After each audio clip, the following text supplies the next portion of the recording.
Such a cold morning in the city of Abuja. It is a rainy day this morning in the city of Abuja. Welcome to your favorite political program on Bright 98.7 FM Abuja. This is Bright Republic and I'll be your anchor this morning. I am Temitope Elegushi. This morning we shall be looking at some of the top stories, some of the headlines on the front covers of newspapers this morning. I'm being joined in the studio by my regulars. I'm being joined by Mr. Fineface. Good morning to you. Good morning, Temitope. Good morning, Abuja. Good morning, Gwarimpa. Yes, I'm also being joined by Mr. Yemi Adibawale. Good morning to you. Good morning. Privileged to be here. This morning, we're going to be starting from a developing story yesterday that was making the rounds of newspapers yesterday. And on the Punch, we have this morning, arrested Ogun Speaker sleeps in Abuja EFCC custody. The Ogun State House of Assembly Speaker Olakunle Oluomo, who was arrested by officials of the Economic and Financial Crimes Commission at the Muritala Mohammed International Airport yesterday morning and was flown to Abuja yesterday, is still in the custody of the anti-graft agencies. An impeccable source within the anti-graft agency confirmed the development to the Punch correspondent yesterday. The Punch reported that EFCC flew Oluomo to the nation's capital for questioning hours after he was arrested and grilled by officials of the commission in Lagos. As reliable source gathered that the embattled lawmaker is currently in the custody of the Anti-Graft Commission in Abuja over alleged misappropriation and embezzlement of funds. He was said to have been on the wanted list of the commission following his failure to honor the EFCC invitation several times. Now, looking at it, Mr. Fineface, a lot of people are saying at this time this is a commendable effort from the EFCC, as we have seen them on top of their game like in the past few months. So looking at it, Oluomo is being accused of misappropriation and embezzlement of funds. So some Nigerians are asking at this time, hope we will see the end to this case, because most of the times when we hear allege, and all of a sudden we hear that probably he's released on bail and that ends the case most of the time. What will be your submission on this morning? Well, Temitope, I wouldn't say this is commendable because it's a normal, it's becoming the new normal, with the EFCC. Just like you said, you hear them, so person has been arrested, you hear them mention, very huge amount of monies that has been embezzled by these people. And at the end of the day, you just hear he was granted bail and that's like the end of the case. Nigerians want to see you persecute someone, find him guilty, and let's know. You understand? So don't just tell us, okay, we arrested this person, and then he's been arrested, he slept in our custody and all that. What's next? What's the major punishment for these offenses? You understand? You can't just keep on every day. Yeah, and it looks more like the moment they get these people, they question them and all that, they just let them go. So Nigerians don't really know exactly what is happening. For an agency like the EFCC, it should be transparent. Nigerians should know that, okay, this is the process. If you're found guilty, this is the punishment. So for me, I'm tired of hearing these stories. Temitope, how about the issue of the accountant general that was alleged, to have stolen about 80 billion naira? We've heard nothing about it. A whole lot of other issues like this. So for me, it doesn't make any sense. There's nothing to commend them about because it's been their mode of operations. You hear them arrest someone, you hear them question someone, and at the end of the day, the case just dies. It just goes off. So I'm not moved by this. And then I'm wondering, they said he's been, they wanted. Yeah, he's been, he's failed to appear before them. So I'm wondering, why would you do that if your hands are actually clean and you get an invitation from the EFCC? It's simple. Honor the invitation, go there, state your fact, and walk away. So I think we've gotten to a point that, if your hands are actually clean, you shouldn't fear anything. You understand? If you're being invited, go there and prove yourself and walk away. But as for the EFCC, I think it's time for them to get serious. Don't just arrest these guys. Don't just tell us he embezzles so amount of monies. Let's see you persecute them. Follow the matter to the end and show it to Nigerians in plain black and white. Let us see. That is what Nigerians want, and that is what would further make Nigerians trust the EFCC. Hopefully, in the coming days, we'll be seeing reports on how that pans out between the anti-graft agency and Oluomo. Moving on to another headline. Since yesterday, we've been seeing exchange of words between the governor of Rivers State, Nyesom Wike, and the national chairman of the party, of the People's Democratic Party. And some will say at this time it is looking like, in as much as some quarters of the PDP is trying to put the house in order, but it's looking like Nyesom Wike and Ihecho Ayu are not going to stop exchanging words anytime soon. And from the Punch, I have Wike lampoons Ayu, threatens party, George backs governor. The crisis between the People's Democratic Party national chairman Ihecho Ayu and the Rivers State governor Nyesom Wike deepened yesterday, with the governor taking a swipe at the PDP national chairman. Wike, at the inauguration of Omerolu Internal Road in Ikwere local government area of the state, alleged that Ayu's action had clearly shown that he did not want the party to win the 2023 election. The governor was quoted saying that the national chairman wanted the party to lose. We will help you, Ayu. Ayu had, in an interview with BBC Hausa service on Tuesday, dismissed the clamor for his resignation by Wike and his loyalists, describing them as youngsters who lacked the knowledge about how the party was formed. The governor and his loyalists, at a meeting with the PDP presidential candidate Atiku Abubakar in London last week, reportedly demanded Ayu's resignation as one of the conditions that must be fulfilled to resolve the post-presidential primary crisis rocking the opposition party. Now looking at it, it's looking like Ayu has made it clear that he is not stepping down. He is not stepping down. And he made a statement that he has not even spent up to 1 year in office, and you are asking him to go. But looking at it, it is looking like Wike at this time wants Ayu to go, and that is one of his conditions after doing their post trying to resolve the issues within the party. So looking at it, it's looking like Wike is not going to stop anytime soon until he sees Ayu's resignation.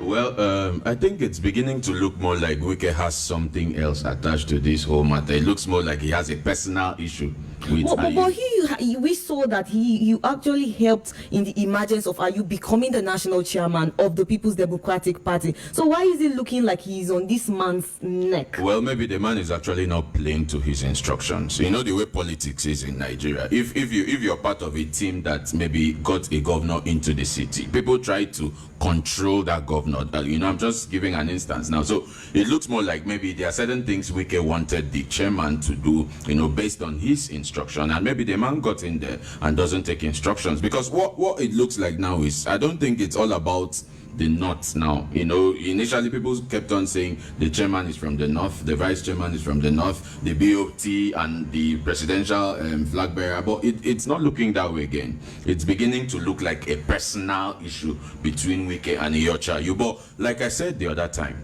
the party should be supreme. Listen, you may not like the chairman, you may not like the BOT, whatever, you may not like the vice chairman, but the party should be supreme. PDP doesn't need this kind of distractions at this time. This is a build-up to a major elections that may end up changing the face of Nigeria. And then PDP has been a formidable party over the years. You can't write them off. They've been one of the parties that, if you talk about the pace setters in democracy in Nigeria, you mentioned the PDP. But for now, the PDP doesn't need this kind of distraction. They don't need it. So I've been thinking that the leaders of the party should have been able to come together and find a solution. Like I said a few weeks back, if Ihecho Ayu seemed to be the problem of the party, it would make sense for him to just step down so peace can reign, and so the party can focus on the agenda ahead. What is the task ahead? Simple: 2023. Because as it is now, Nigerians are yearning for quality leadership. So all these are distractions that are totally unnecessary. So for me, they need to find a way to ensure that they find a solution to these issues. If it means Ihecho Ayu stepping down, I think at this time, for the sake of PDP, it would make sense for him to just relax, and then Wike too should also calm down. It's becoming too much. It's becoming like a major joke, So yeah, we know say they sweet you and they pain them. We understand all these things, but at this time, it's a serious moment for Nigeria as a nation. Nigerians are yearning for quality leadership. So I think the PDP needs to talk to Iyorchia Ayu and Nyesom Wike so they can just relax and let the party reign supreme. Mr. Ayemi. When you look at a man like Iyorchia Ayu, you want to say the experience, the political experience that he comes with. You can't compare him politically to Wike. This was the Senate president of the country way back 1992, 1993. And to an extent, I don't think there is any politics that is being played today that would be strange to a man like Ayu. I want to bring in a bit of clarification. When Uche Secondus was the chairman of the People's Democratic Party, we talked then about some of the offices occupied by certain individuals and leadership roles within the party. Uche Secondus happened to be a Christian from the south. The leader of the Senate then, Eyinaya Abaribe, before he left the party, a Christian from the south. When you go down to the House of Representatives, the minority leader as well, the Elumelu, is a Christian from the south. There was a time like that was the coloration the party had, because it placed a bit of competence and ability to deliver over every of these sentiments that is being played up today. And at the moment, you said something earlier, which is what makes whatever struggle Wike is embarking on quite funny and a bit ridiculous to Nigerians who are observers of politics. When Uche Secondus was supposed to leave, he had the time, about like 4 months left in office before they gang up to say he must leave immediately if the party is expected to head in a direction for victory. And I could remember clearly that the offer was made to the northern leaders of the party, who openly rejected the option of being the chairman or holding the chairmanship position of the party. And at the point they rejected it, it was still the governors who, amongst themselves, through one of them, which is Governor Otum from Benue State, found a way to present someone from the North Central as chairman, and that was what led to the emergence of Iyorchia Ayu. And Iyorchia Ayu has just successfully completed a primary that was free and fair for the party. To an extent, you would expect him to put a little perfect touch to all of what he has done and lead the party to a particular level before considering resignation. Now, his resignation could have happened naturally out of normal negotiations and discussions within the party. I feel that more than the demand for Iyorchia Ayu to resign from that office for another person to take over, he obviously feels disrespected. And in his statement, you see that he reckoned with Wike as one of those new political gymnasts. And to an extent, I believe that the party at this point should move on from the drama with Wike and focus on campaigns. The interesting thing about the politics of today is that people are more informed. The campaign is expected to be issue-based. The distraction from Wike does not even add any quality to either the party or to Wike himself as a person. He is gradually becoming more like a skit maker on the social media space. Everyone looks out for the next video that will come from Wike, and realistically, rather than us previewing these videos and seeing the element of national interest or a goodwill to get the party in the right direction, to help Nigeria get better. What we see more from Wike is ridiculous approach to things that is not even befitting of a governor, and it all ends as a laughing stock and a content again for opposition, for other parties to use against the PDP. At this point, the issues have been overflowed, and every person who follows politics now understand that there are no specifics in the demands of the governor of Rivers State, and the earlier he backs down on all of these things and joined the party to do it. I believe strongly that if Wike today decide to throw his full weight behind the candidate of the party and support PDP wholeheartedly, it will become an easy thing to negotiate, even if there is really need for Ayu to step down. I think Ayu, to an extent, still have an opportunity to run and oversee the activity of the party during this campaign period, because it will become funny. For God forbid, PDP contest in 2023 election and did not win. It means successfully PDP would have been able to have a chairman from the south in Uche Secondus, a brief presence for the north through Iyorchia Ayu, and whoever they are bringing from the south will now continue. Now, what should be the narrative coming from northern Nigeria if eventually that's what happened? The northern candidate is still a candidate.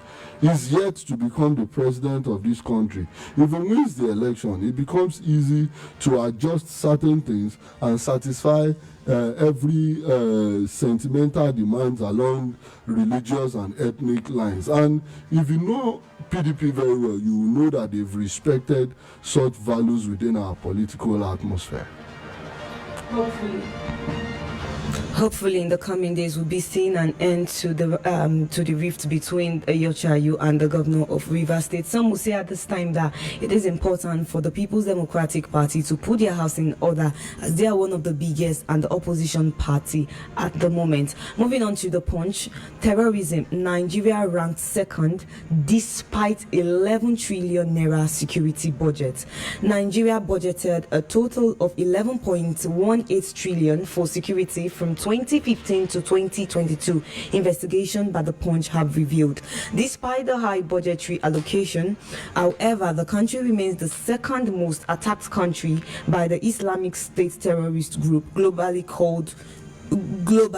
according to the data by Jihad Analytics. This is happening against the backdrop of the claim by the President Muhammadu Buhari that his regime was winning the counter-terrorism war.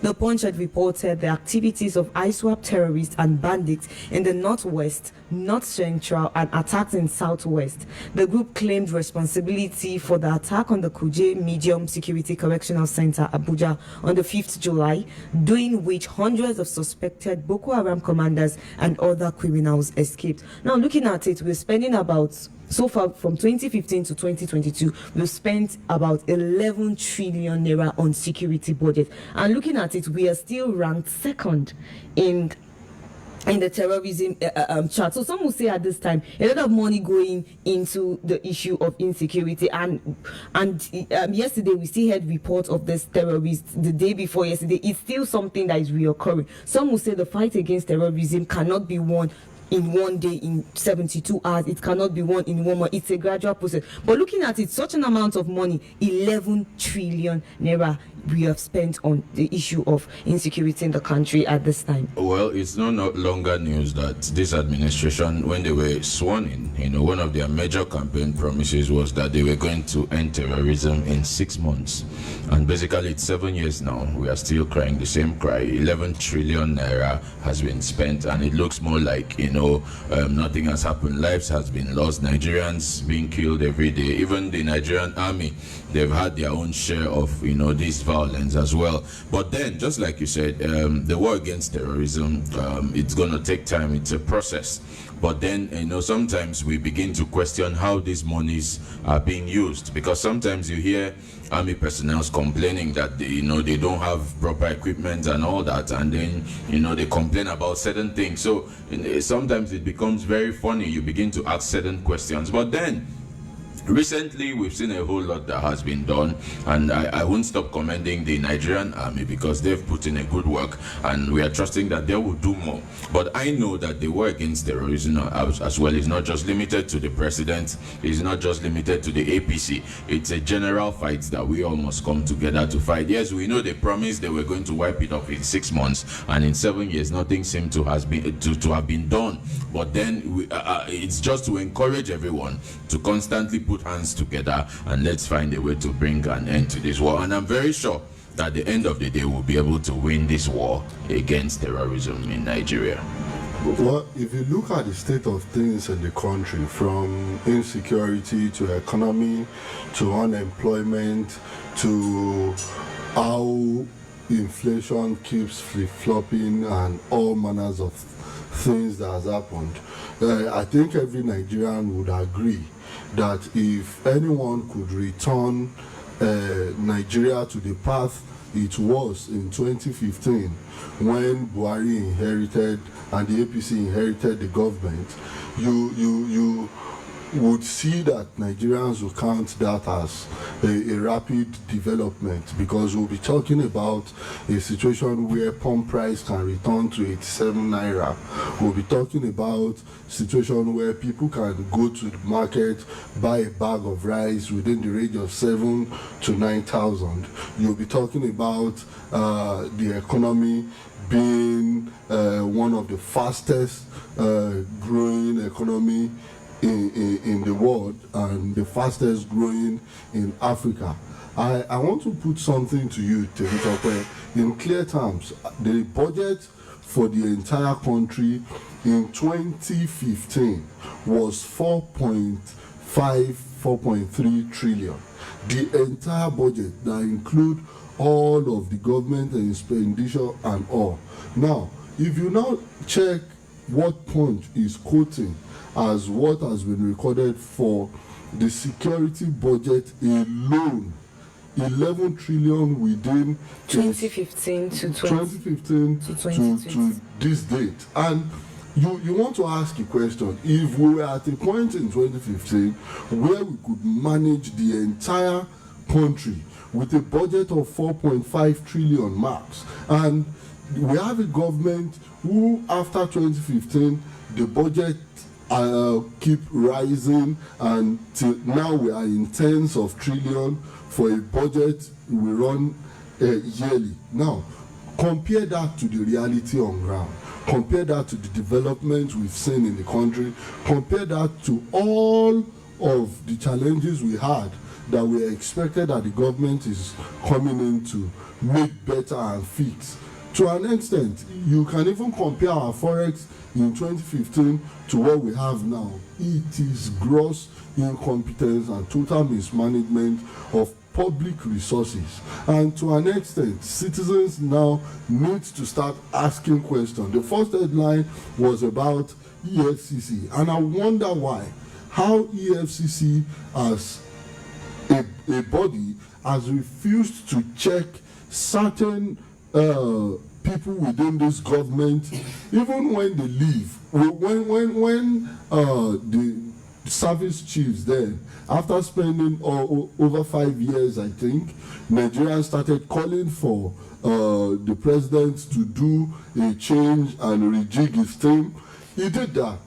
After these men left office, there was absolutely no report of the effort of the EFCC going after them to give a clear account of how the resources were managed. And if you remember, coming into government, the first move by this government was to go after the NSA, the National Security Advisor to the Jonathan administration, in person of Sambo Dasuki. And they even investigated funds that in certain ways are not the way it's been allocated or spent were never questioned in the past. So at this point, if our institutions that have been set to do the check and balances are actually doing their job, you would expect that by now people should be answering questions on how they have put resources to use. And don't forget, some of these funds were not things that we generated in the country, were funds that we borrowed and we still want to pay for. Now, how do we explain to others, how do we explain to generation yet unborn that there was a situation in this country, there was a time in this country that we had limited resources, we borrowed to fix our challenges, and at the end of the day, we are paying debt over things that are not available for them to use. So, for me, if all institutions in place work independent of the power that be at the center, we should be getting to the bottom of how 11 trillion has been put to use, and the entire country is now a place where people can no longer sleep and close their two eyes. It's quite ridiculous. Moving on to The Guardian. Stop borrowing, experts warns federal government as debt profile hits 41.6 trillion. Economists have come hard on the federal government as it proposes another round of borrowing for the 2023 budget year. Unanimously, they want government to stop borrowing, just as the Director General of the Debt Management Office, Mrs. Patient Oniha, yesterday confirmed that Nigerians' debt profile as at March 2022 stood at 41.60 trillion naira. She regretted that the country has been running a deficit budget for many years with an increased level of borrowing, especially since the outbreak of COVID-19 pandemic, stressing that the only way out of the problem is to improve revenue generation. She also said that the state government are also borrowing, and these figures are all inclusive. She said until the issues of personnel, overhead and capital expenditure are properly addressed in the budget, borrowing would not stop. So as of March 2022, Nigerians' debt profile has hit 41.60 trillion naira. Looking at it, and she's saying that if we do not cut the issue of personnel, overhead and capital expenditure, we would continue to borrow. And looking at it, is it that a lot of people at this time would be asking questions that, are we not even generating any revenue at all? Because it is looking like for every of the bodies, she's saying in the years past, we've always borrowed to actually fund our own budget. Is it that no money is being generated? And for the state government, they are also borrowing. That means their figures too are inclusive in the 41.60 trillion that we are that's our debt profile as of the moment. Looking at it, is quite, some will say it's quite outrageous. Some people would ask, where are this money going into? In terms of infrastructure, we're seeing nothing. In terms of insecurity, we're still battling with insecurity. There are still no jobs. A lot of things are happening currently at the moment, but looking at it, our debt profile is 41.60 trillion naira. Temitope, I think it goes to show the kind of people we elect into offices, the quality of leaders we have today in Nigeria. We elect people who can't even sit down to strategize on how to generate revenue. I mean, just like you said, we're a major producer of oil in the world, not just in Africa, but where are we today? Refineries are not working, and then sometimes it baffles me, like this was a government that constantly preached against borrowing in 2014. I still remember a whole lot they said about borrowing, and here we are today, 41 trillion naira.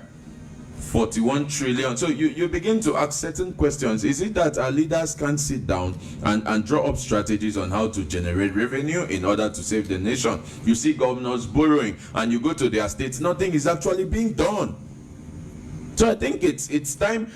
I think this is also part of why Nigerians are crying for quality leadership in 2023. This is also why Nigerians are, they now want to ensure that they take the bull by, they want to ensure that they are involved in the process of electing the new president and new leaders that would lead the country, because Nigerians are tired. You look at every sector in Nigeria. Can you actually point at one sector that is actually working? Okay, Jonathan left 7 trillion deficit for 7 trillion. Now we are at 41. Now we are 41. So you can imagine. And then these guys were telling us in 2014 that in fact they were even criticizing Jonathan at 2014, but Jonathan left a deficit of 7 trillion naira.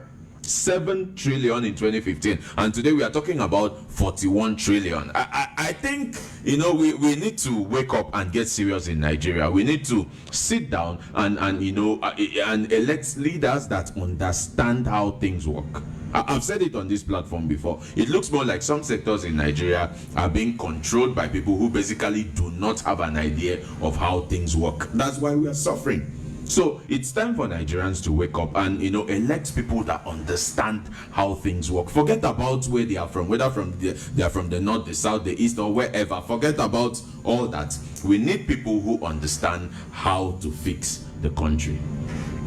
For a period, Fine Face, I've said it over time that until Nigerians understand that the anger that is being expressed by young people today on social media, on streets, through protest and all, it's not something that has always been there. There's a bit of difference in what propelled the agitation in 2015 for a change and what is happening at the moment, but people are still handling it the same way. In 2015, the idea was for things to become easier than it was. But from 2015 till date, we've experienced a different style of leadership, so much that the moment an effort was made in 2019 to do something at the pool by effecting a change in a way, and the Nigerians couldn't succeed in doing that, they had to just embrace whatever the government in power has to offer and wait until they run out their tenure. I'll bring you back to the debt profile of the country way before 1999, at the inception of this democracy. When the Obasanjo-Atiku led government was in place, they met a debt of $28 billion. Now, that foreign debt of $28 billion in 1999 was reduced to 2.1 billion from 28 billion US dollars, was reduced to 2.1 billion according to Premium Times report. Now, when the Yar'Adua Jonathan government came in, there was an increase from that 2.1 billion to 3.8 billion debt profile, 3.8 billion. At the time Jonathan took over in 2011, the debt profile became 7.3 billion in 2015.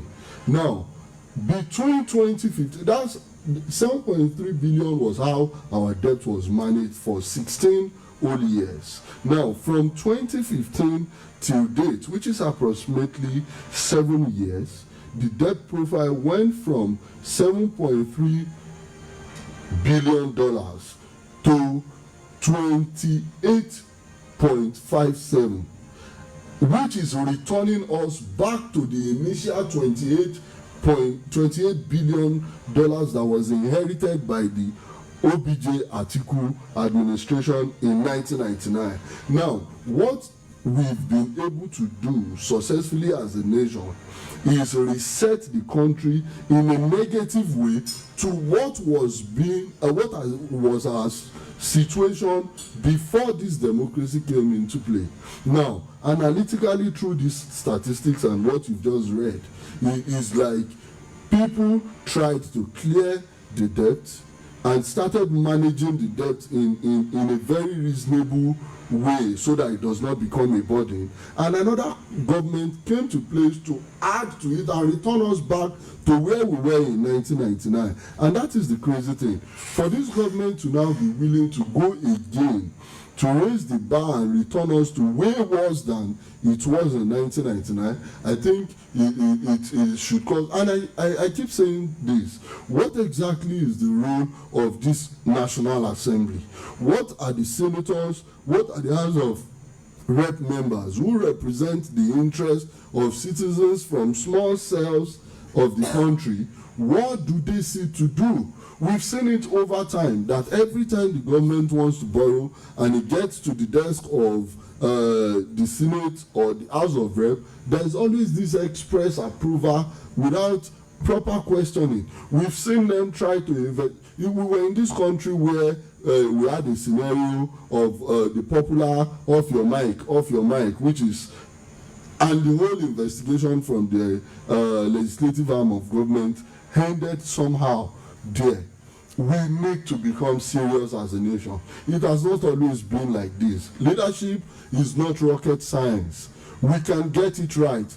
To an extent too, if we dig deep to check, you see that our foreign reserve has depleted beyond reasonable doubt as well. So how do we explain it? We've incurred more debt, our foreign reserves are depleted, the country itself is not in the path that an average Nigeria wants the country to follow.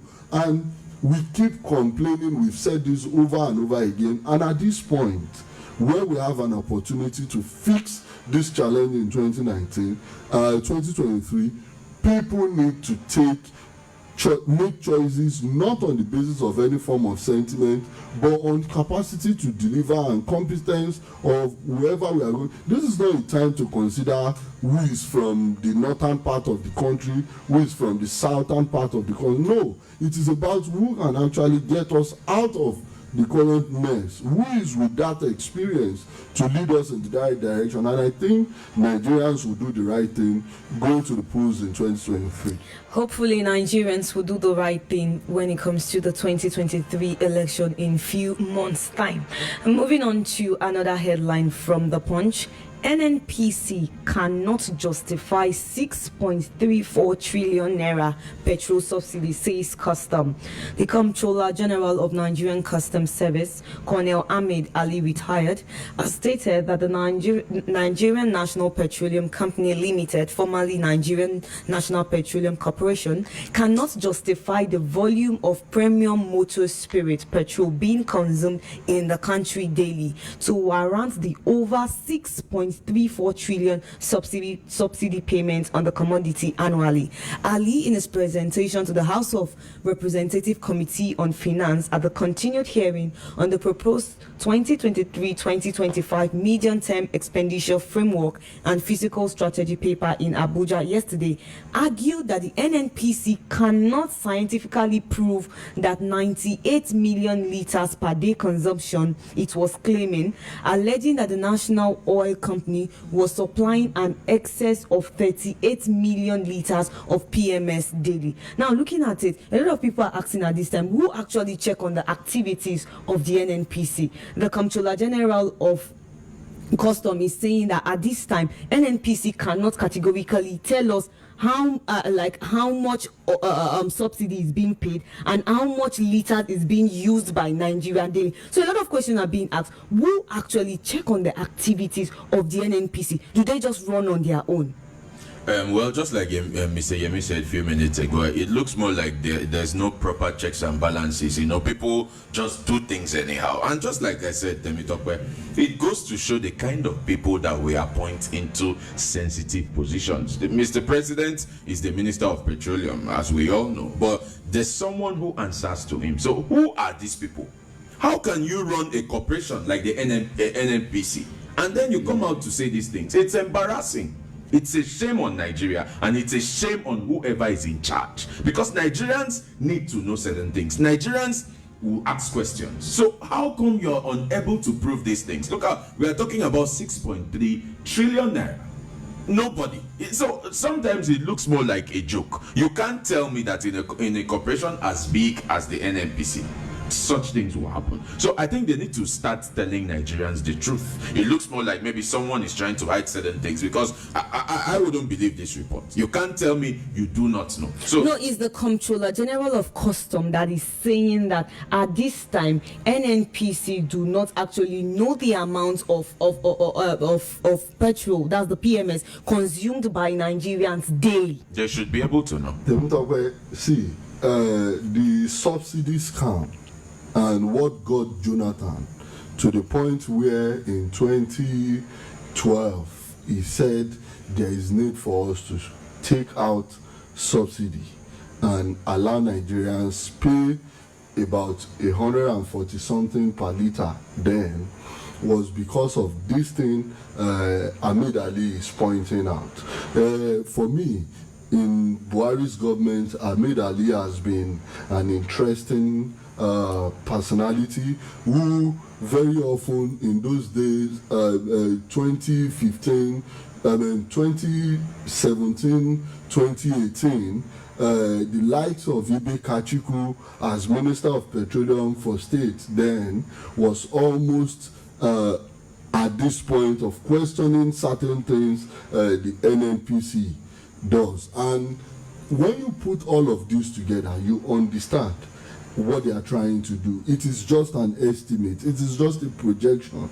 There is nothing that confirms that Nigerians consume 98 million liters of fuel on daily basis. It's quite ridiculous.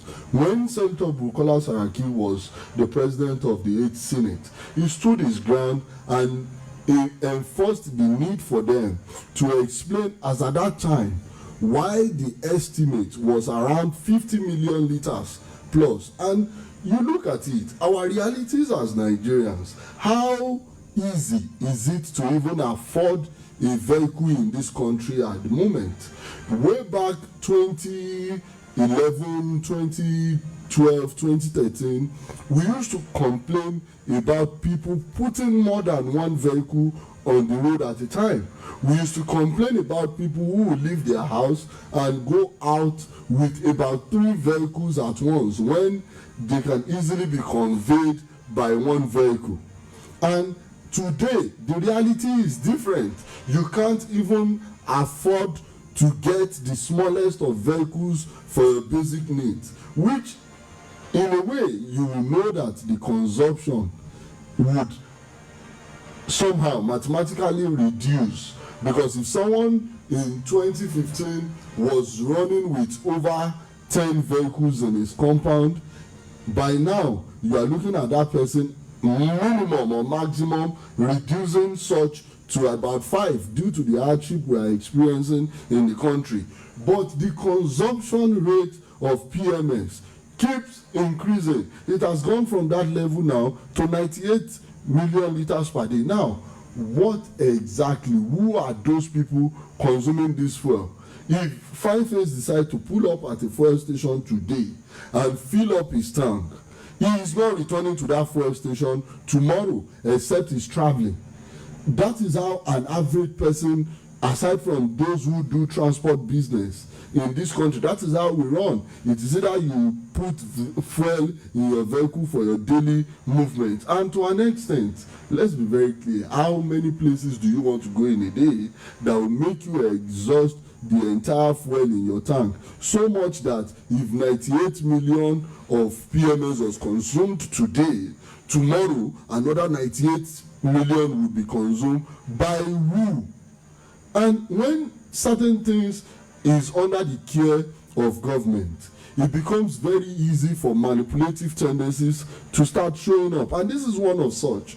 And that is why certain sectors have been advocating for us to privatize this business so that the business can become a serious business and Nigerians can get maximum return from this natural gift that God has bestowed upon us. And to an extent, I believe that the government is taking a clue from the advice of privatization, but this is not really what we are talking about. We are talking about proper privatization like it has been done in countries like Saudi Arabia.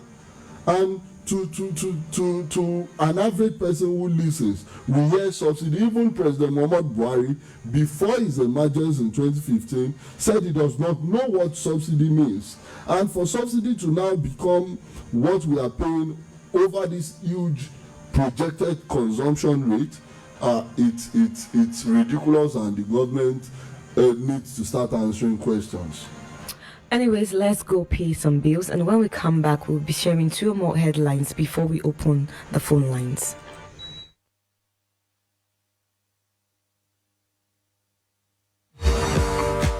Are you an investor? Are you smart about it? Join the Smart Investor Guide, a program aimed at educating people about real estate and investment opportunities in the sector.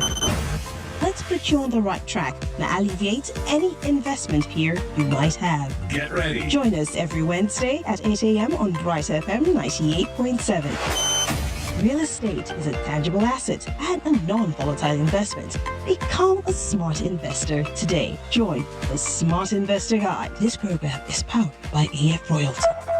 Relax and enjoy.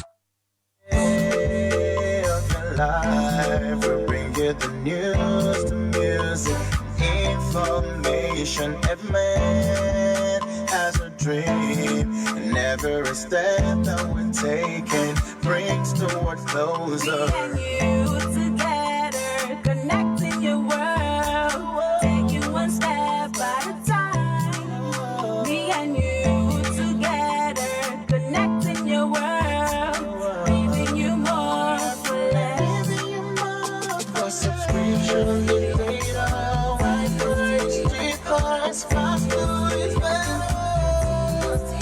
video calls, you pass, you go, you're the best. The music, you're the best. You can give more for less. TSTV Africa, connecting your world.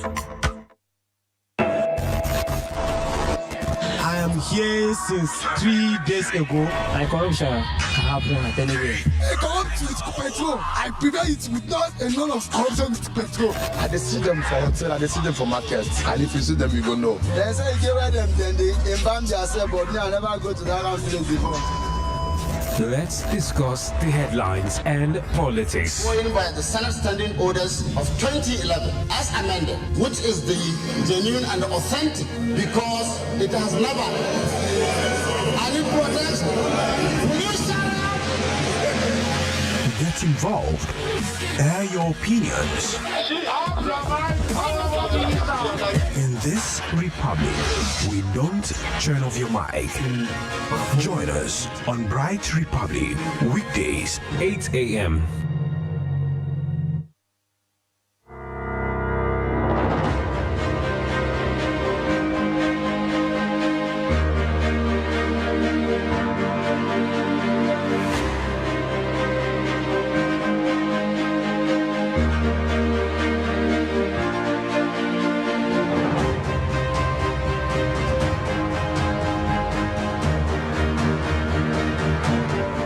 Welcome back to your favorite political program on Bright 98.7 FM Abuja.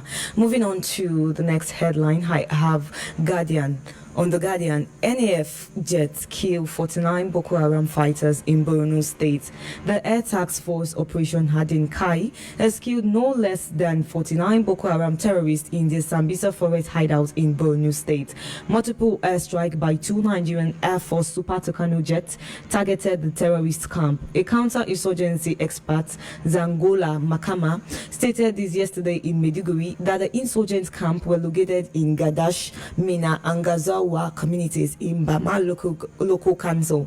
According to him, Thursday multiple airstrike targeted the terrorist moving truck to Gadash, killing all the occupants. He added that after the killing of several Boko Haram fighters, others fled with gunshot wound. Now looking at it, some will say at this time it's a commendable effort. Not forgetting that yesterday we saw the Chief of Air Staff coming to tell us that if the scarcity of Jet A14 persists, that we may see the Air Force halting operation. I and AGW were of the opinion that why will that statement at this time, at a time where we're fighting insecurity, and the Chief of Air Force is telling us that if an end do not come to scarcity of fuel, that we would be seeing them halt operation, as they need this commodity, as they need this product to actually in their fight against terrorism. But looking at it this morning, we're seeing that an operation yesterday was carried out, and we're seeing that terrorists were actually killed in the forest of some local government in Borno State. Looking at it, some will say this is a commendable effort. We've seen in the past, like last week, we've been seeing efforts by the Nigerian Air Force out there bombarding terrorist enclave. Some will say at the time, this is a commendable one coming from the Nigerian Air Force. Yeah, Temitope, it's commendable. You know, like recently we've been getting this kind of positive feedback from the Nigerian military. So I want to personally commend them, you know, for putting on this fight, you know, for ensuring that they take on these guys, and then to, you know, to also, you know, encourage them to do more, because, you know, this would further give confidence to Nigerians. Like Mr. President gave them a command, you know, a few weeks back that they should go all out to ensure they eliminate these people, and then, you know, we are seeing these things play out. And then, you know, I think the Jet A1 fuel shouldn't be an issue here. The federal government should ensure, you know, that they find a way to provide this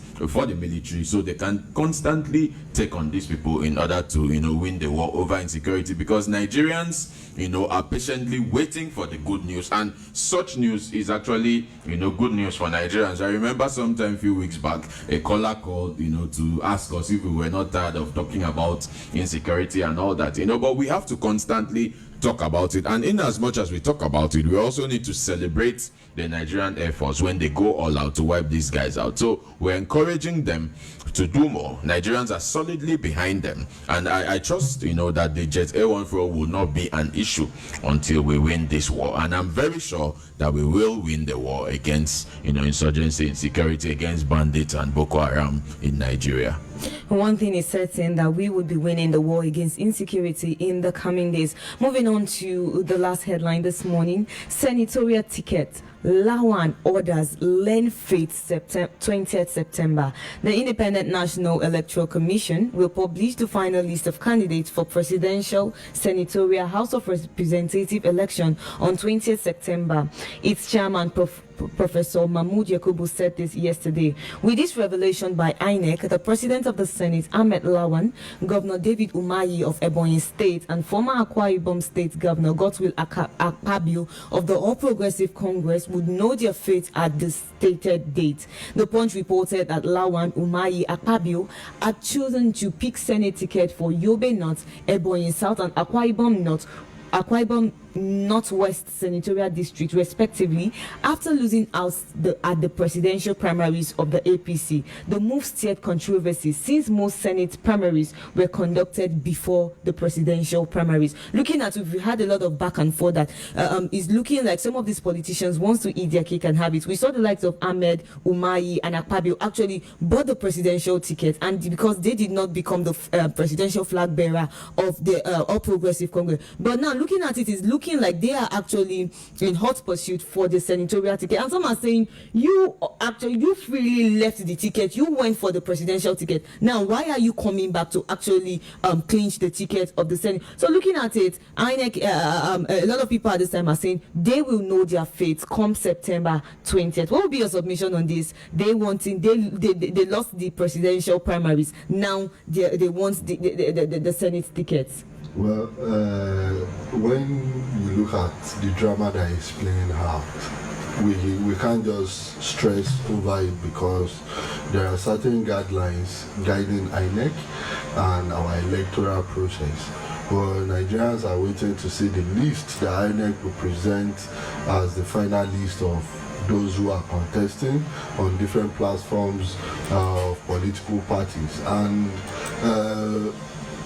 maybe when the list is out, it will give us more room to deliberate on what the rules says and why certain things could happen.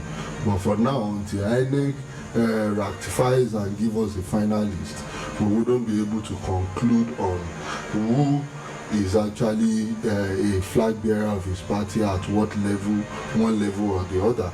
And hopefully, INEC will do everything right and play by the rules. Nigerians expect a lot of them.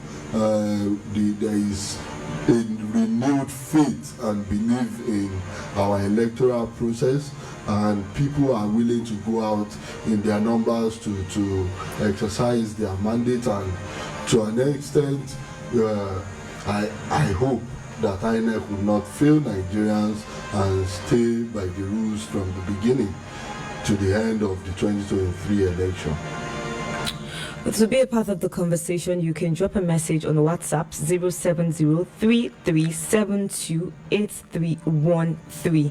I'll take that again. To be a part of the conversation this morning, you can drop a message on WhatsApp 07033728313, or you can actually call us live in the studio on 081 30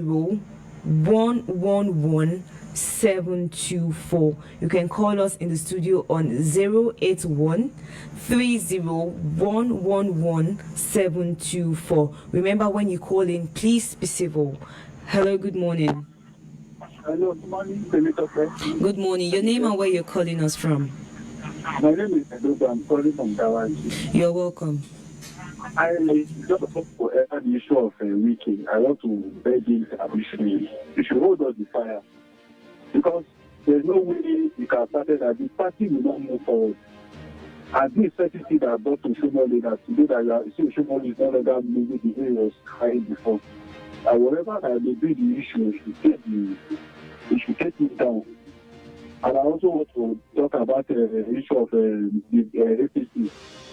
The one administration was looking at what people was being there, it's easy. But they have come to discuss that it's not easy, but I still give it to them because it's not easy. And I also beg the government that they should take it easier, that they should vote wisely. Thank you for your submission this morning. Said it is not easy, but it will still be giving kudos to the APC government. To be a part of the conversation this morning, you can call us live in the studio 081 30 724. Hello, good morning. Hello. Can you turn down the volume of your radio set? I've done that. Good morning. Good morning. Your name and where you're calling us from? My name is Roger, calling from Zuba. You're welcome. You can see the trajectory that this administration is leading us to. When it comes to debt, they will collect debt, and they are aware that they are not the one that will come and service the debt. When it comes to other things like ASU and other things, they will be passing the bulk of the blame to other administrations. That they are the ones that do this. They will not bear the brunt of it. They will not do that. You see, I don't know where we are going. A lot of sensitization has to be done to conscientize the people on what is going on in governance, because many people are not aware. Many people are not aware of all these things. I don't know what is the National Orientation Agency doing. You see, many people vote based on religion line and all this tribal something and regional something, instead of looking at the issues on ground and decide on who is the most viable and credible candidate that I'm going to vote that will solve all this problem and fix all these issues. But nobody is caring to see that areas. So I don't know. That is, we have to pray. Thank you. That is what I have to say. Thank you for your submission this morning. Remember, you can be a part of the conversation. You can either drop a message on WhatsApp 070-3372-8313, or you can call us live in the studio 081-30-111-724. Hello, good morning.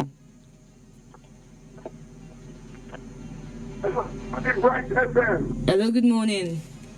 Yeah, I must commend this beautiful lady there. I'm not seeing your face, but you are doing a great job. You are doing a great job. And the guys in the studio, I want to commend you guys. Oh, thank you very much.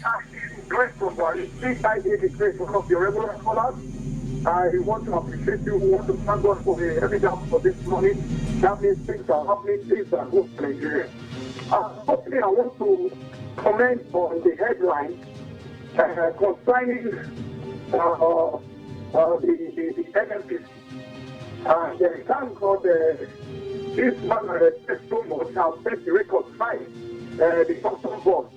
You see, truth be told, I think that comes to a period we should be told enough to call a state in this country, Nigeria. My sisters and brothers, if you say concerning the petroleum industry, who are we going to indict? With the Minister of Petroleum, we all know. Let's not shy away from the house.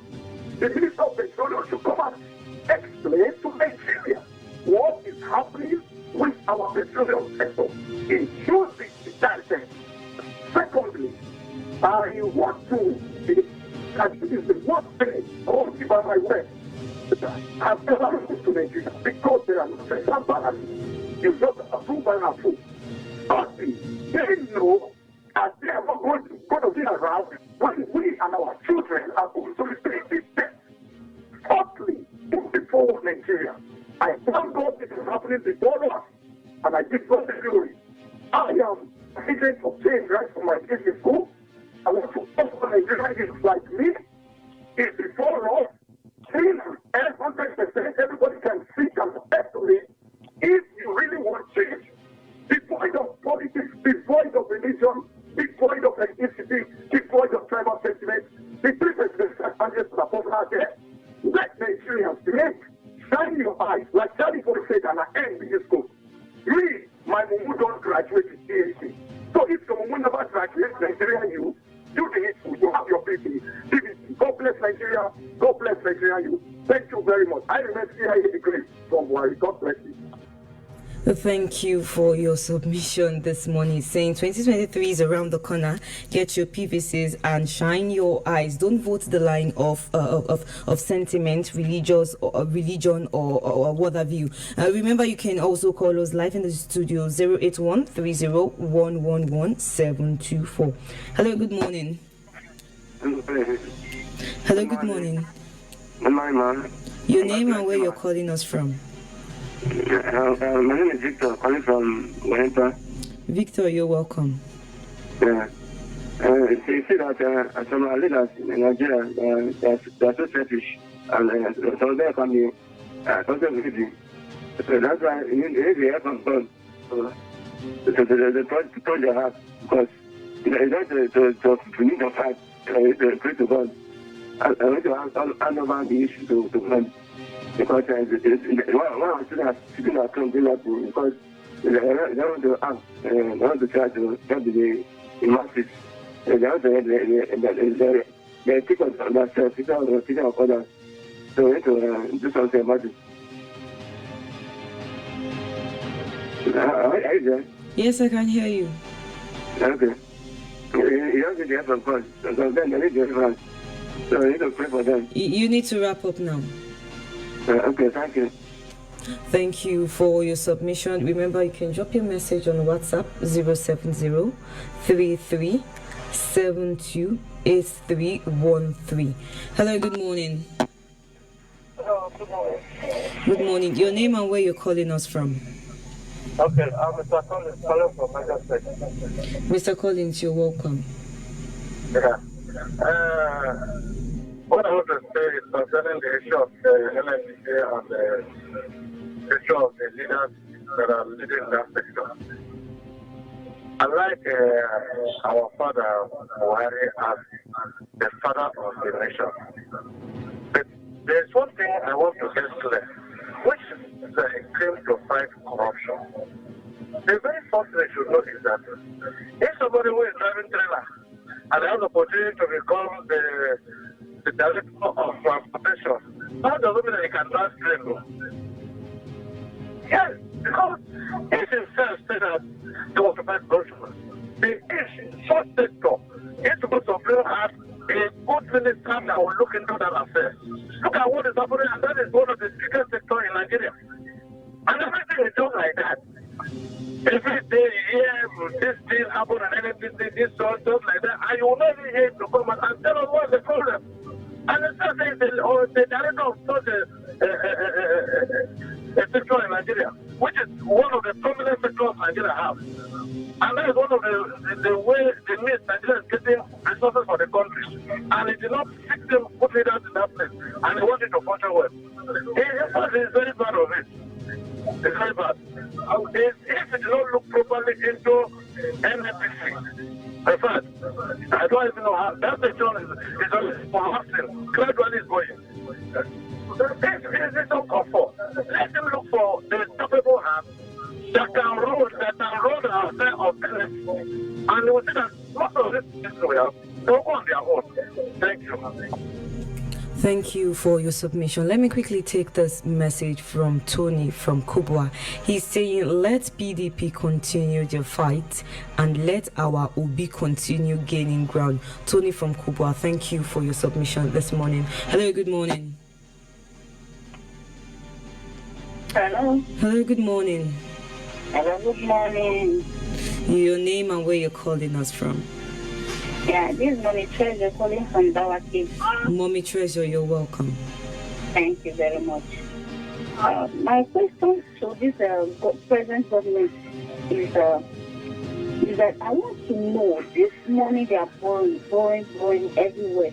And I want to know, I am asking them, who is going to pay this money? Who is going to pay this money? Or are we to pay the money somehow? Maybe we'll be paying the money somehow and we will not even know. I want to know because I know since I was born, I have what I'm seeing now. I have never seen things like this. I have never.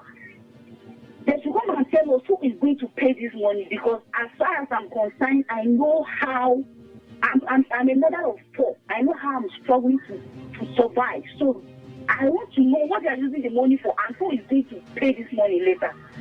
And what I want to say the government again, they should try as much as possible to support, to make everything easy for our army to carry on this operation because every time now they are saying ask the army they were not ready. Now they are ready. Now they are complaining about first. So they should try and make everything possible, not for just one person to come to call this platform and do listen to this program. To come and be telling people this one will not win. This one and from now, and it's an opportunity to vote today. I know whom to vote for. So they should, that person should, I don't want to mention it, should not even bother. Thank you very much. Thank you for your submission. She said that person should not even bother. I'm actually curious who she's talking about. But Mr. Yemi, looking at it, she's asking that at the long run, who is going to pay all of this money that the federal government is actually borrowing? Of course, Nigeria and Nigerians, we are going to pay it. The sad part of the whole thing is all borrowing are shredded in secrecy, especially the ones we got from China. There was a time the National Assembly made a move to try and check, then I think with the former Minister of Transportation, in person of Rotimi Amechi, that all the Chinese funds, the borrowing from China, what were the collateral and what exactly is the payment pattern of this. We saw it in Uganda when China took over one of their airports as a result of not paying up their loan. At this point, we wonder what we might be losing if we eventually cannot meet up payment of this loan. And that is one reason why when we did the analysis earlier, the debt profile as of 2020 was on the same par with what the government in 1999 met. So if we had a government then that could fix that and reduce it to the barest minimum, then I believe we have competent people in Nigeria that when they are in charge of the country, they would find a way to solve and settle all of these problems without it being a major burden on the citizens if we decide to elect right. And hopefully, Mommy Treasure who called would, by then, if she believes in our candidate, will speak more and canvass more for the candidate so that the country can go in the right direction. Okay, hello, good morning. Hello, good morning. Good morning. Your name and where you're calling us from? Okay. This is Archie Noble from Orozo. You're welcome. Yes, I have two things to say. The first has to do with the petroleum subsidy. And I would like our guests to please help us shed more light on this. Now, these CSOs, what exactly is their work? Especially those of them that are into this accountability something, like etc. What are they doing? Because me, I don't trust the executive and the legislature. I don't trust the two bodies. So we want our CSO to help us to find out exactly how many liters we consume on daily basis. That's number one. Number two, on defense. Now, you told us that the country has spent, they are budgeted for about 11 trillion, right from 2015 to date. Now, we don't have enough equipment, the hardware. Where is this money? The other time, our past COS, that is now one of the ambassadors, they gave $1 billion. We are yet to hear anything about that one. The one that followed me, when they asked him that where is this money, he said they should ask his predecessor. Before you know it, the man got involved in a kind of mysterious air crash. So what exactly is going on? How come we have spent 11 trillion and yet the war is still going on? Please, I want more light to be shed on this. If our guest can help me out. Thank you very much. Hello, she's throwing the question to my guest in the studio that this money that are being spent, how are they actually spent? He's asking for an explanation of the money. So it's looking like you're our spokesperson for today. So, Mr. Ayemi, you have to explain. There is no explanation to give. I'm not in the military, and I really don't understand how they manage their expenses. And I think you should show more love to Bright FM, because he said there was someone who was asked how military expenses has been made, and at the same time he alleged that the point that person made response to that question that they should ask his predecessors, certain things happen. We wouldn't want such unfortunate situation here if what he said is true. But for me, the subsidy part he mentioned is quite simple. What subsidy means is there is a final product that should get to you as a consumer, maybe at the rate of 200 naira. Now, government is helping you get it at 150 naira, which means someone must make provision for the 50 naira that will balance the actual sales price of that product. Now, where the fraud exists is that many times we've asked certain questions. What yardstick do we use to confirm the consumption rate? How are we sure that the projected number of 9.8 million liters per day, 98 million liters per day, is actually what citizens of this country consume? Because, and when you check it very well, remember that the NNPC at that time blamed the marketers for bringing in adulterated fuel, which gives us only two different information, that they neither check the quality or the quantity of product. Because if you check the quality of product, you would know. If you check the quantity of product, you will know. It is until after it became a problem then that we now start looking for details of how many liters of this product was brought into the country, and until then was when NNPC could now say, oh, they will need to import so quantity of fuel to dilute that, and for us to be able to put that adulterated fuel to use. Now, if you don't know the quantity, not to talk of the quality of product they bring in, how do you do an estimate on what is being consumed for you to acknowledge that 98 million liters is consumed on daily basis by Nigerians? And that is where the question hangs, because if truly the product is 200 naira and government is subsidizing for 50 naira for citizens to buy at 150, I'm using that as an example.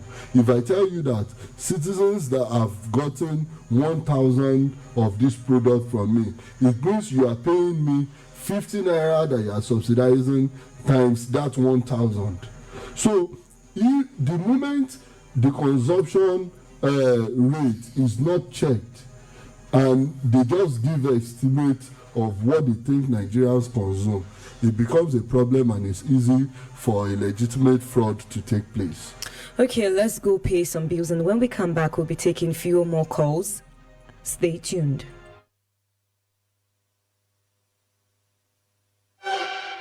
Here is a big opportunity to invest in real estate in Abuja. Forest City Estate Limited, Karishi. Lots of land are now available for sale. Size difference from 500 square meter, 600 square meter, and 700 square meter. Price from 5 million per plot. First 12 buyers shall enjoy an early bird discount of 40%. We are located at the foot of Kurape Hills, near Dunamis Church, off Karishi Bypass, Karishi off Orozo Road, Karishi FCT Abuja. For more info, you can contact this number 080-3497-0377 and 090-9484-3304.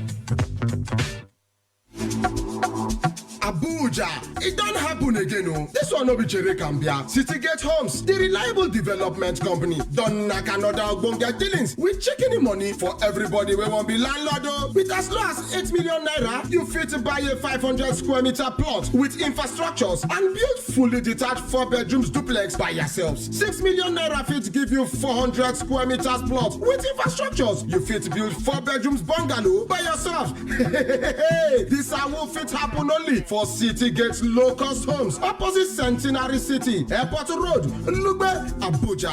City Gate Homes, they sell only 100 plots under the terms and conditions. So, for inquiries, I beg you call 081-3430-3400 or make you call 0802-302-6272. You fit to visit our website, www.citygatehomes.ng. Are you thinking of owning your own house or land here in the capital city? Here is an opportunity to own a piece of the FCT. Yes, you heard right. Not to worry. Eagles Estate got you covered on a hot promo to make your dreams come true. It is located at F01 Kubwa. The estate features include security outposts, standby transformers, school, clinic, perimeter fencing, mall, relaxation centers, road network, and drainage. We also have land sizes like 250 square meters for 2 million naira, 450 square meters for 3.5 million naira, 600 square meters for 5 million naira. Are you worried about installment payments? Do not be. We have got instrumental payments up to 15 months. Do not sit and wait. Hurry now. This promo ends on the 30th of September 2022. For more inquiries, please call 070-5225-1614, 070-5225-1614, or 081-3960-4726.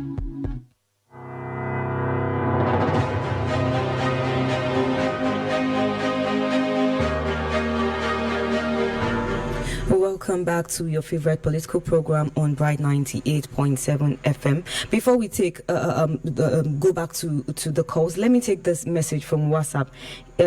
This is from Harry from Dawaki, saying, "Chai, how did we get here? Imagine the debt rate of Nigeria. Imagine the amount of money made for insecurity and nothing to show for it.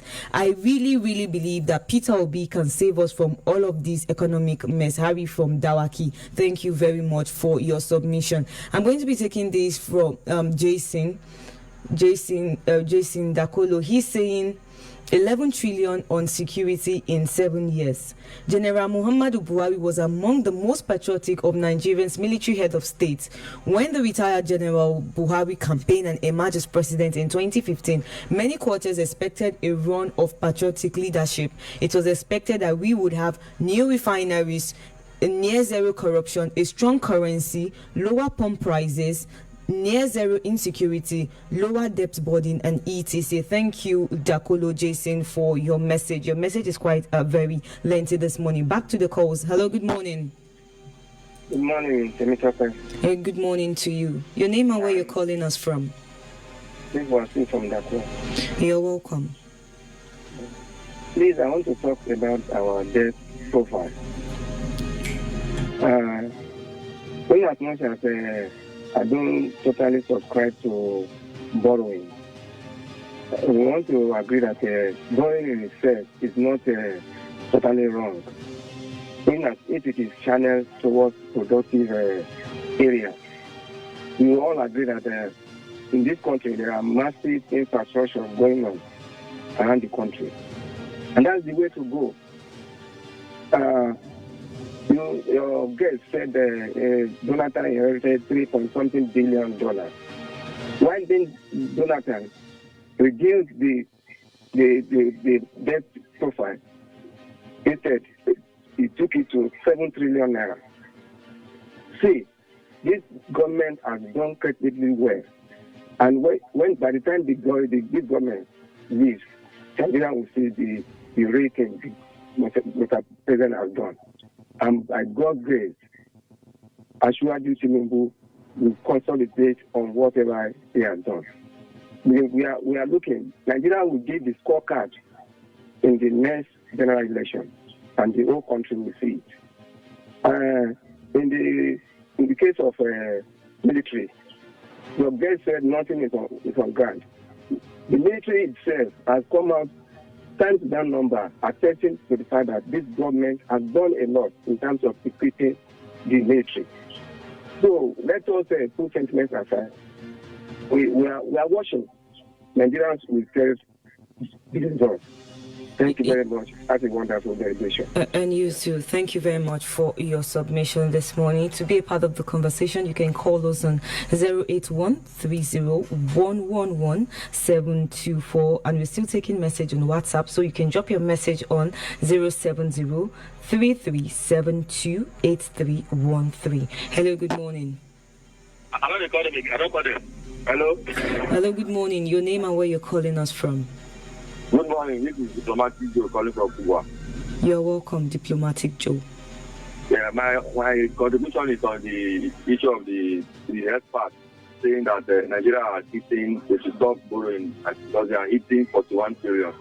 When Jonathan was on power, the debt was 7 trillion.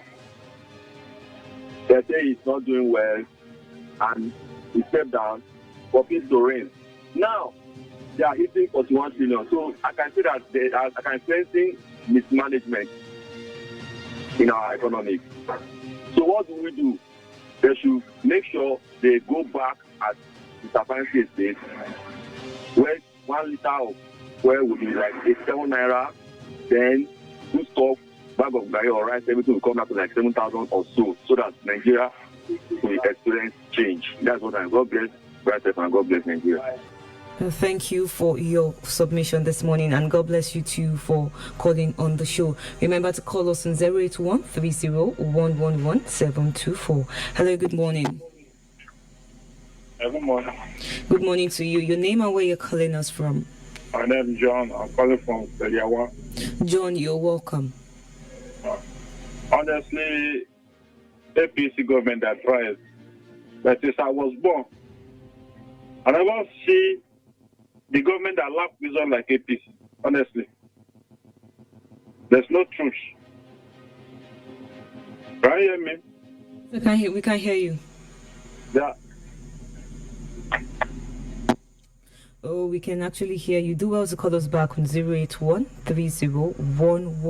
724. Hello, good morning. Hello? Hello, good morning. Good morning. Your name and where you're calling? I'm Dennis calling from Duse. Okay, you're welcome. Uh-huh. Please, can you turn down the volume of your radio set? Hello? Hello? Hello, I can hear you. Can you turn down the volume of your radio set? Okay, we know right from day one, we know this government will not do anything better. We know so they failed. A government that took 6 months to assemble the ministers. That's the very day I know say this government will fail. Thank you. Thank you for your submission this morning. 081 724. That's the call number. Hello, good morning. Good morning, Good morning to you. Your name and where you're calling us from? My name is Musa Oo. I'm calling from Masaka town. Musa Oo, you're welcome. Thank you very much. Greetings to your guests in the studio. It's about Wike of in PDP. Actually, Wike has been doing well before now, and what he has just been fighting for is his right, just like as he said. Wike should know that he can produce the next president of this country if he will support his brother who is contesting for presidency also. Thank you very much. Thank you very much for your submission this morning. We'll be taking 2 calls before we wrap up on the show this morning. Remember to call us on 081 724, and you can still drop your message on 070 8313 to be a part of the conversation. Remember, when you call in, please be civil. Do not go for anybody's personality. 08130111724 is the number to call in the studio. To also send your message on WhatsApp, you can call us on 07033728313. Let me go and take some messages from WhatsApp.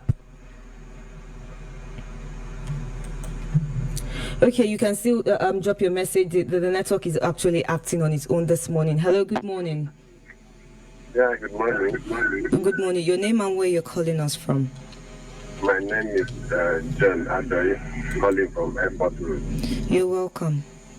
Yes, I want to talk about the debt this government administration for Nigeria. In 2015, when this government led by Baba Buhari came in, I was telling people that we are already in one chance, and people were fighting me. Now, the whole Nigeria then was saying, no, the other government should go. I said, okay, let's watch and see. Now, their eyes is clear now.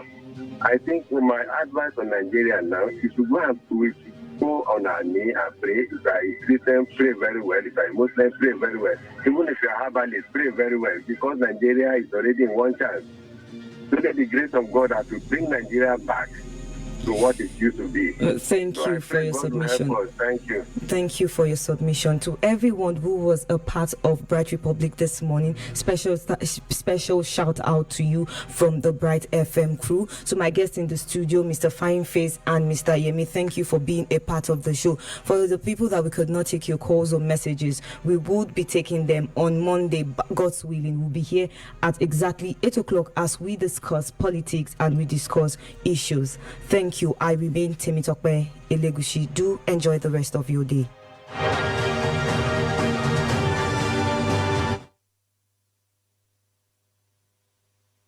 This is an info